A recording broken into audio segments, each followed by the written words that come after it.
What if Israel has to fight a war on 5 fronts? Israel formally declared a state of war on October 8. It was the first such declaration since 1973.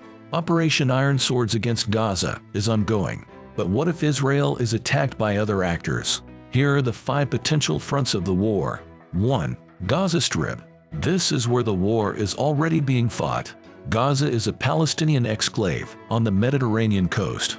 It shares a long border with Israel and a short one with Egypt. However, Israel closed its borders with Gaza in 2006. It has refused to open them for refugees. Gaza is controlled by Hamas. On October 7, Hamas and Palestinian Islamic Jihad attacked Israel. Israel responded with massive airstrikes. It's preparing to launch a ground invasion of Gaza. Israel's stated goal is the complete elimination of Hamas. Gaza is home to more than 2 million people. More than a quarter of them live in the city of Gaza. The city is underlaid by an extensive network of tunnels. Israel has called on Palestinian civilians to evacuate the city, but fighting in the tunnels would be very costly. Hamas is urging Gazans to ignore Israeli provocations. Very few of them have left the city. The operation will certainly not be easy.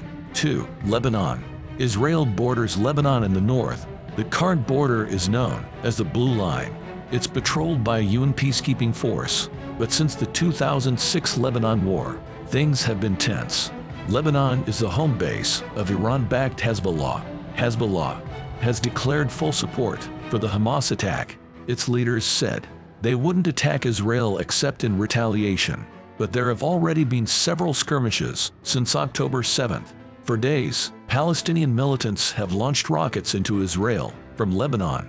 This prompted Israeli attacks on Lebanese territory. The IDF attacked Hezbollah positions, among other things. Hezbollah has fired back at Israeli border positions with precision-guided missiles. 3 Hezbollah members and 3 IDF soldiers have been killed. The situation is a potential powder keg. 3. West Bank. The West Bank, aka Palestinian Authority, is controlled by Hamas's rival, Fatah. However, PA officials have expressed support for Gaza. Palestinian settlements in the West Bank are fragmented. There are 167 separate areas, some completely enclosed by fences. In 2019, Netanyahu announced his plans for annexing the West Bank. Since then, Israeli settlers have been clashing with Palestinians. Since October 7, 30 West Bank Palestinians have been killed.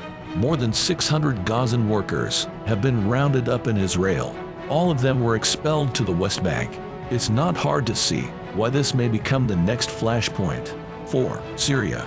Israel shares a border with Syria in the northeast. It captured the Golan Heights during the Six-Day War of 1967. All of Israel's neighbors consider the Golan Syrian territory. Moreover, Syria is full of Iran-backed militant groups. After the Hamas attack, they launched a recruitment drive. One such group is the Syrian Resistance for the Liberation of the Golan. The group has put its fighters on high alert. So has Hezbollah, which maintains a large presence in Syria. These groups are coordinated by Iranian Revolutionary Guards commanders. All of them are converging on the southern border. They're saying they will only attack Israel if it attacks Syria, but they already don't recognize Israeli sovereignty over the Golan. So this situation could also blow up any day. 5. Iran. Finally, Iran could be drawn into the war directly. Iran has denied its involvement in the Hamas attack, but Ayatollah Khamenei made his position clear. We kiss the hands of those who planned the attack on the Zionist regime. The IRGC has long supported Hamas.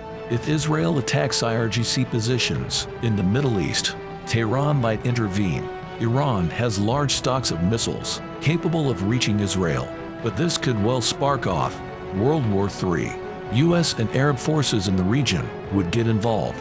This would have consequences for the entire world.